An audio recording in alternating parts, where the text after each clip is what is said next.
Hello everyone, I'm Seth, this is Acquired Salary. In today's video, I'm going to react to how money works video on your job achieves nothing, probably. Before we get into it though, if you're new here, welcome. I'd greatly appreciate if you drop a like on the video because it is support like this that helps to grow Acquired Salary's reach. With that, let's jump into things. What do you do for a living? I'm not talking about your job title or your daily tasks. I'm talking about what you actually do, what you actually create, what you improve, what you contribute. This is where service jobs can get very interesting because a lot of service jobs, you really get locked into two kind of paths. You are an individual contributor or you go down the management route, and it's amorphous or it's difficult to define how you improve or you contribute to things in a managerial level. And then when it comes to creating things, if you're not in research and development, are you actually creating things, or are you just creating Excel sheets or certain documents for regulatory compliance or those sorts of things? For some of you watching, this question might be pretty easy to answer. But for those of you who find yourself working as a middle manager, overseeing a human resources team at an insurance underwriting company, well, it might be a little harder. In the last century, service jobs have gone from representing less than a quarter of all jobs to now representing nearly 80% of workers. Now, It's almost a complete reversal of, we used to be seemingly 50-50 of service jobs and manufacturing jobs, but now it's a dramatic split to where most jobs are defined as service jobs. Century, service jobs have gone from representing less than a quarter of all jobs to now representing nearly 80% of workers. Now, when we think of service jobs, we think of people serving us coffee, finding us a pair of pants out of the back, or carrying our bags to the hotel room. Sure, they might be an unnecessary luxury for the people using these services, but it's still pretty easy to see that they do produce value, be it in the form of a nice cup of coffee, a fresh new outfit, or promptly delivered luggage, without the need of a physio appointment the next day. But you see, the thing is, the service sector is far more broad than the name implies. It encompasses everybody from call center salespeople to CEOs. In fact, it's quite difficult these days to find a job outside the service sector, specifically because those roles require special certifications. Remember that for later because it's important. Yeah, but the every growth job of the requires self-serving a service certification sector now. and the subsequent rise in bullshit jobs that came with it seems a bit odd. Surely, the efficient free market would weed out these individuals that are contributing nothing, punishing the companies that bear their salary expenses while rewarding the more efficient organizations that do without them, right? Well, no. And to understand, I think he's got a very good point there in terms of many companies. They have a lot of roles that don't necessarily add a whole lot of value. If we look at Doge and how they seek to really cut down on unnecessary government jobs, I think it's kind of dramatic, and it's the goal of Doge is to push these people that aren't necessarily adding value in a government position into the private market so they can actually add value to private companies. But I don't necessarily think that they're going to have an easy time going from the low standards of a government job and slow and inefficient to being highly productive in private industry. And when you think about it, this risks increasing our unemployment rate, which is not good for our current economy. That could very easily put us into recession. At the same time, if you think about it, and it is not necessarily that, people always like to claim that we're a super capitalist society, but with the number of jobs that don't actually contribute anything, is this not like a form of universal basic income in a roundabout way of, oh, you don't really actually contribute much, but you're still getting paid to function and afford your cost of living? I don't know. Maybe that's a little bit of a controversial take and it's a little bit out there and unrefined of an idea, but it's definitely a hybrid system that we live in. understand why, it's time to learn how money works in the modern day to perpetuate the existence of people who work to nothing but justify their own existence. And before we get into this quirk of modern advanced capitalism, we need to first look at Soviet communism. The Soviet Union was built on the idea of noble labor. The state said that work was honorable and dignified. The word Soviet loosely translates to a workers' council, and people took pride in their labor above all else. This caused problems when there wasn't enough work to go around amongst everybody. The drive for full employment meant that some people were given tasks that were obviously totally redundant. Factory managers hired as many people as they possibly could, because it was honorable to oversee the labor of so many of your comrades. Many jobs, especially lower wage jobs that are paid on an hourly basis, if you've complete all your work, well, then they find some BS task that isn't really going to add value or drive value to the company and its profits, Well, you get put to work because you can't look like you're doing nothing. Also feared that if they didn't give people jobs now, they wouldn't be able to get the people they did need in the future. This worker hoarding, as it became known, meant that some people were given jobs like counting endless inventories of nuts and bolts. Now, obviously, there are huge differences between the modern Western world and 1950s Russia, but there are also some concerning similarities. The theory of totally unnecessary jobs really started to gain traction after the anthropologist David Graeber published a book on bullshit jobs, in which he outlined 5 broad categories of jobs that had become more and more common. The first are what he called the flunkies. Think people like doormen, receptionists, chauffeurs, and assistants. These people exist to make other people feel better about themselves and could easily be replaced with some kind of technology. That's if they are really needed at all. Then there And this gets into the whole AI and robot revolution that many companies are looking to is, you see it in fast food counters, especially as fast food companies are having many employees fight for a higher minimum wage. And then we see, okay, to help avoid the need for staffing minimum wage workers that are becoming more expensive, they're getting tablet kiosks so that you can place the order yourself and customize it yourself, and really eliminating those types of jobs. Well, do many of the service workers working those low-end jobs, just taking orders, enjoy their work? I'm sure there's some that really enjoy their work and take pride in it, but I think the vast majority of people don't necessarily enjoy that work. They're just doing it to get by. are the duct tapers. These are the people who work to alleviate problems that could very easily be fixed permanently. Think someone like an inventory manager that just so happens to have the system permissions to update stock levels in a warehouse, where that could have been done automatically or at the very least shared amongst floor staff. In his book, Graeber talks of a duct taper. Yeah, duct tapers are all over the place, and it really comes from companies being inefficient and not really focusing on process improvement and systems improvement. I know in some of my recent work in the medical device industry, they're on a older system, and there's just some small things that are done very often that could theoretically be eliminated, but it takes work to go in and update the system. And so all the employees just have to deal with this inefficient system because they don't want to go in and actually make that small little update.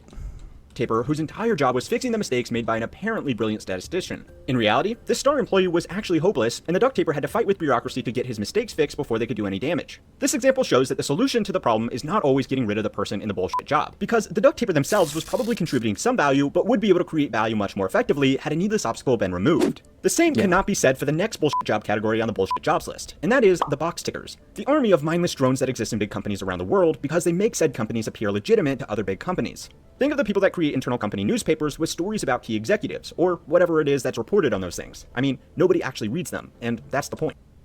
Oh yeah, I have very rarely read any of those company newsletters or anything along those lines, but that still creates a job for somebody to, say they're doing good work. And yeah, sure, if you work at a company where there's 100,000 employees, some people are going to read those newsletters, but how much value does it actually add to the employee hearing about these stories? Not much. But if a company didn't have an internal newspaper or a party planning committee or a culture coordinator, then it might look like a small fry company not worth doing business with or working for. Now it's time to get to the real demons of the bullshit job world.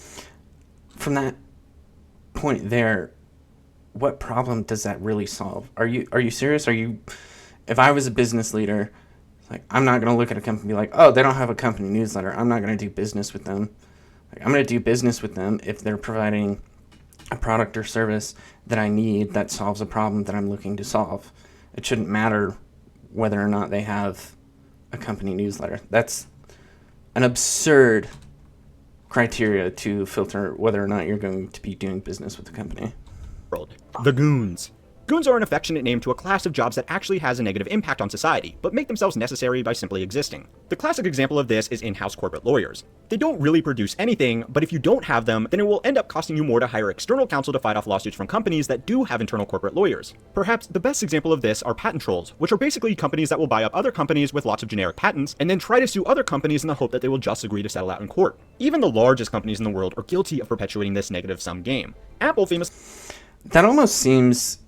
It's not exactly like it, but slapsuits of, oh, let's see if we can, dissuade other companies from patent infringement. But are they really adding any value? Well, yeah, if they get settlements outside of court, then that internal corporate lawyer is definitely bringing in revenue for the company. So is it necessarily a unproductive job? In the grand scheme of things, it's not necessarily adding value to the world, but it's adding revenue to the company.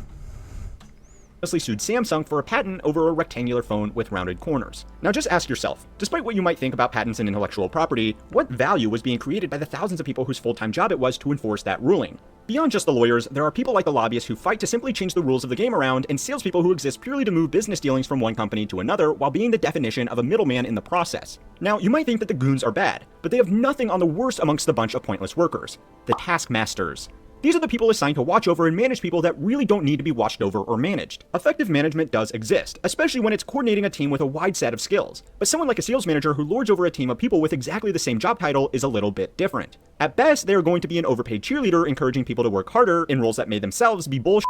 At worst, they will be distractions desperate to justify their existence by calling meetings and creating strategic mission statements that achieve nothing but pulling people away from a job where they do actually have a chance of doing something meaningful. And this is a very common role in many large corporations, just because how many pointless meetings have you been in if you work in the corporate world or a white-collar job? There are so many of those meetings, especially meetings that could have been consolidated into one email. If you need to sit down and hash things out just to get to a point of like, oh, we know the next step. It's like, okay, well, if you're actually competent as an individual contributor, you're going to know the next step and you can just push that forward. So it comes to a lot of meeting inefficiency that happens with managers.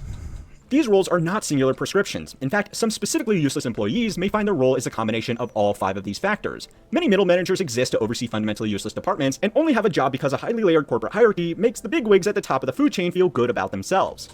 I think a good example would be X. Obviously, when Elon purchased X, he fired swaths of the employees, and the company didn't go boom. It didn't fall apart. It still exists today, and those employees are no longer working there. And that's kind of the strategy that Doge is probably going to take with the Department of Government Efficiency, trying to get rid of these pointless jobs that don't really add any value to, streamline and save costs. But this doesn't answer the question: how did we get here? The Soviet Union created bullshit jobs because it was obsessed with having a job for everybody, and the nation took pride in labor. But our capitalist systems are supposed to be better than that, right? Well, sort of, but we are still victims of the same bureaucracy. Sure, companies would do well for themselves by cutting down these tasks, but sometimes these incentives can be misaligned with the actual decision makers. In the same way a Soviet factory worker... And I think one of the things that we run into oftentimes with regulatory burden and regulatory oversight is there are many aspects of regulations that don't necessarily add value. Obviously, it's a fine line. You can be over-regulated and you can be under-regulated. And I think in many industries, there's aspects where things are over-regulated. Worker might hoard staff to make themselves seem important. Modern middle managers will do the same. In the same way factory walls were covered in propaganda about the brilliance of Soviet laborers, LinkedIn pages are covered in self-serving propaganda about how much an honor it was for some analyst to spearhead the joint development project for streamlining customer satisfaction in the bullshit corporation multi-platform digital sales ecosystem. In the same... Wait, you're saying LinkedIn is just trumped up marketing to sell yourself and your career? Oh, I didn't know that. Obviously. Way that the Soviet Union was obsessed with everybody having work to do, even if it meant making up meaningless jobs, modern workplaces are obsessed with everybody working their 40-hour weeks, even if it means, well, making up meaningless tasks. This is before we consider the bureaucracy. Let's get one thing out of the way. Countries like the USA are not home to the totally free markets. There are laws and regulations about how to do pretty much everything. Kind of what I talked about at the beginning of the video. We're kind of living in a little bit of a hybrid system. To build a factory? Well, you better make sure it's in a location zoned for heavy industry. And you better do an appropriate tender for the contract to construct that factory and have appropriate insurance. And if you are shipping your products overseas, you need to make sure you pay the appropriate tariffs and excises. All of these steps involves larger institutions, which will themselves harbor bullshit jobs. Now, this isn't to argue for big government or small government. Some policies really are important. And of course, some are bullshit. But companies have had... Exactly what I said. There's certain areas where we're going to be overregulated and just creating BS tasks, and then there's certain areas where we're probably a little bit underregulated and could benefit from adding some regulation to, protect consumers. Add a very important part to play in this whole system as well. The growth in lobbying has led to the creation of more and more legislation, which has made it such that starting and maintaining a successful business of any size is almost impossible without a team of accountants and lawyers who will help a business owner navigate this bureaucracy. You might say this is in the best interest of a large corporation, because it makes it harder for potential competitors to get off the ground, but we don't want to point fingers here. Anyway, is there a solution to this? As a society? Sure. Embrace the idea that it's okay to not work 40 hours a week. The idea that a job is either bullshit or not bullshit is not entirely correct. In reality, almost all jobs will have some level of bullshit built into daily routines. Absolutely. If it was acceptable to say, my work is done, I'm done for the day, then it would be a lot easier to see who is contributing nothing. As an individual? Not really. The truth is, if you do find yourself in a role with a lot of bullshit tasks, you might just have to suck it up in the short term. Maybe work on a side hustle free from bullshit in your off time. Or, embrace it. There are lots of people that are very proud of their superfluous yet important sounding titles. Maybe it makes the pointless meetings or irrelevant PowerPoints easy to get through now you know it's all bullshit. Of course, if you actually do want to truly immerse yourself in, bureaucracy, and you decide that one accounting job isn't good enough for you, then go watch our videos on EVE Online to find out how a video game has cultivated a financial system so complex it harbors its own bullshit job. Yeah, I think there's a lot more refinement, and I might do another follow-up video on this topic, but I'm curious, what do you think? Do you work a bullshit job, or how much of your job has bullshit tasks? Please share your thoughts and comments in the comment section below. And if you've made it this far into the video, you might as well subscribe to the channel so you don't miss out on future videos just like this one. Until next time.